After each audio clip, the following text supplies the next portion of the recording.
నేను మాట్లాడు ఫస్ట్ నువ్వు మాట్లాడిన తర్వాత ఎవరో మొదలు పెట్టండి. ఒక సంవత్సరం ముందు లైసెన్స్ దానికి బ్రాంచ్ షాప్లో టెండర్లకి సిస్టమ్ పెట్టారు చంద్రబాబు నాయుడు.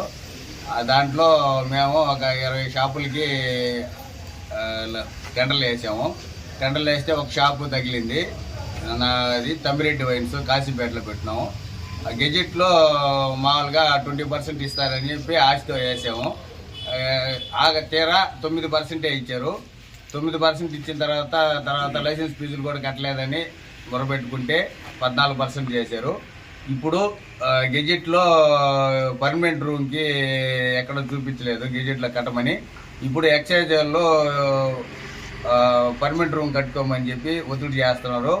మాకు లైసెన్స్ ఫీజే కట్టలేకపోతే మళ్ళీ దీన్ని వచ్చి పర్మనెంట్ రూమ్కి కట్టాలంటే మా వల్ల కాదు. ఇప్పటికే అప్పులు తెచ్చి కట్టి ఎంతో నష్టపోయాము. 40 లక్షలు నష్టపోయాము. 20 అప్లికేషన్లు వేసి దీన్ని ఇచ్చి ప్రభుత్వం వారు ఆదుకోవాల్సిందిగా కోరుతున్నాము. 9 షాపులు వెంగళగిరిలో 9 షాపులకు సంబంధించి తాళాలు హ్యాండ్ ఓవర్ చేద్దామని వచ్చాము. అన్ని 9 తాళాలు 9 షాపులో ఎక్సైజ్ హ్యాండ్ ఓవర్ చేద్దాం అనుకుంటే స్టేషన్లో అధికారులు ఎవరు అందుబాటులో లేరు.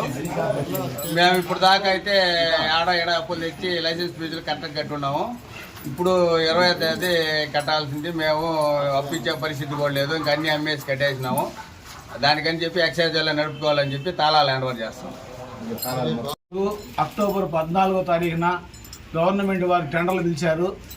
మేము టెండర్లు వేసాం. దాంట్లో తీరా టెండర్లు వచ్చిన తర్వాత ఇన్వాయిస్ చూసుకుంటే 9.5% ఇచ్చారు ఇన్వాయిస్లో. కానీ గెజిట్లో చెప్పింది మాత్రం 20% చెప్పుండాలి. 4 నెలలు అందరూ లైసెన్సులు కొద్ది హడావుడి చేసి కొంచెం గవర్నమెంట్ రిక్వెస్ట్ చేసుకుంటే దాన్ని 14% చేశారు. ఈ రోజుకి 20% అనేది గవర్నమెంట్ ఇవ్వట్లే. కనీసం అక్కడ వ్యాపారం కానీ లైసెన్స్ ఫీజు కట్టడానికి కూడా ఆర్థికంగా అందరూ లైసెన్సులు చితికిపోయినారు.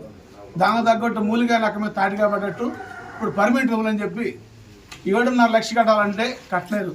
దయచేసి పర్మిట్ రూములు ఉపసంహరించుకొని లైసెన్స్కి 20% ఇవ్వాల్సిందిగా ఎక్సైజ్ వారిని ప్రభుత్వాన్ని లైసెన్సుల ద్వారా విన్నవించుకుంటున్నాం.